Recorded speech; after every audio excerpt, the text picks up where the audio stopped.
Optimox tablet. সক্রিয় উপাদান রয়েছে অ্যামাক্সিসাওয়ান। ট্যাবলেট ফর্ম পাওয়া যায়। অপটিমক্স ট্যাবলেট ব্যবহারসমূহ, কম্পোজিশন, ডোজ, পার্শ্বপ্রতিক্রিয়া ও পর্যালোচনা এর সাথে সম্পর্কিত বিস্তারিত এ ভিডিওটিতে জানুন। ব্যবহার: চিকিৎসায় ব্যবহৃত অপটিমক্স ট্যাবলেট রোগের উপসর্গ নিয়ন্ত্রণ ও প্রতিরোধ করে। ব্যাকটেরিয়া সংক্রমণ, টনসিলের প্রদাহমূলক ব্যাধি। পার্শ্বপ্রতিক্রিয়া: অপটিমক্স ট্যাবলেটের কম্পোজিশনের ফলে সম্ভাব্য পার্শ্বপ্রতিক্রিয়ার কিন্তু সবসময় না।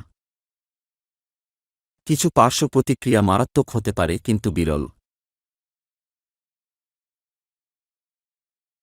পার্শ্বপ্রতিক্রিয়া হলে আপনার ডাক্তারের সাথে পরামর্শ করুন, বিশেষ করে যদি না যায়।